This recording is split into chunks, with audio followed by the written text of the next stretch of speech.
ക്ഷേത്രങ്ങളിൽ ഇന്ന് രാഷ്ട്രീയ ഇടപെടലുകൾ ധാരാളമാണ്. ഇത് വിശ്വാസികളെ വളരെ വേദനിപ്പിക്കുന്നു. ഒരു കാര്യത്തിൽ മാർഗദർശക മണ്ഡലത്തിൽ ഏത് രീതിയിൽ ഇടപെടാൻ സാധിക്കും? മാർഗദർശക മണ്ഡലത്തിന് ഈ വിഷയത്തിൽ ഒന്നും ഇടപെടാൻ കഴിയില്ല. എന്നാൽ ഈ ഇരിക്കുന്നവർക്ക് കഴിയും. ഇത് സന്യാസിമാരുടെ മേഖലയല്ല. ഓരോ ക്ഷേത്രത്തിലും ഇപ്പം നമ്മൾ നോക്കൂ, കേരളത്തെ സംബന്ധിച്ച് പറയാം, മൊത്തം ഭാരതം അവിടെ നിൽക്കട്ടെ.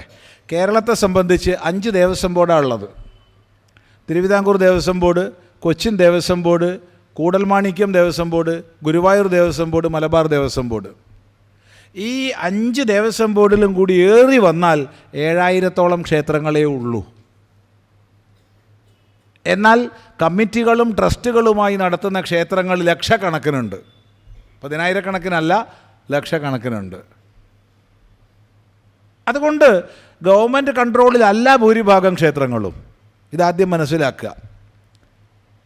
അവിടങ്ങളിൽ തെരഞ്ഞെടുപ്പ് വരും വർഷത്തിൽ അഥവാ 2 വർഷത്തിൽ.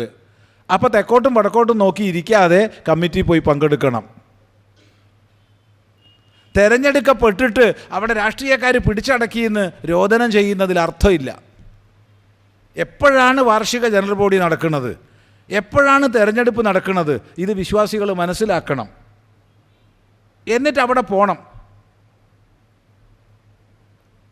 സൊസൈറ്റീസ് ആക്ട് അനുസരിച്ചാണെങ്കിൽ, മിക്കവാറും സൊസൈറ്റീസ് ആക്ട് അനുസരിച്ചാണ്, മെമ്പർഷിപ്പ് എടുക്കാൻ 18 വയസ്സ് കഴിഞ്ഞ ഏതൊരു വിശ്വാസിക്കും അധികാരമുണ്ട്. മെമ്പർഷിപ്പ് എടുക്കുക, ജനറൽ ബോഡിയിൽ മെമ്പറാവുക, എക്സിക്യൂട്ടീവിലേക്ക് വരണം. എന്നെ ആരും നിർദ്ദേശിക്കില്ല സ്വാമി, സ്വയം നിർദ്ദേശിക്കാൻ അധികാരമുണ്ട്. ഞാൻ എന്നെ നിർദ്ദേശിക്കുന്നു എന്ന് പറയാം. അങ്ങനെ എക്സിക്യൂട്ടീവ് കയറി പറ്റുക. എക്സിക്യൂട്ടീവിന് ഭാരവാഹി സ്ഥാനത്തേക്ക് വരാൻ നോക്കുക. ഇനി വന്നില്ലെങ്കിലും എക്സിക്യൂട്ടീവ് വന്നാൽ തന്നെ മതി. ഇങ്ങനെ ക്ഷേത്ര ഭരണത്തിനുള്ളിലേക്ക് വരണം. അല്ലാണ്ട് രാഷ്ട്രീയക്കാർ പിടിച്ചടക്കണമെന്നോ അവിടെ ഇവിടെ ഇരുന്നിട്ട് പരാതി പറഞ്ഞിട്ട് ഒരു കാര്യവുമില്ല. പ്രായോഗികമായി ചെയ്യേണ്ട സമയത്ത് ചെയ്യുക. അത് ചെയ്യാതെ ഒക്കെ രാഷ്ട്രീയക്കാർ പിടിച്ചടക്കി എന്ന് പറയുന്നത് കേൾക്കുമ്പം തന്നെ ഒരു ഒരു ഒരു വല്ലാത്തൊരു ഒരു ഒരു ഒരു വിഷമ. വാക്ക് ഒന്ന് മയപ്പെടുത്തിയതാ. ശരി.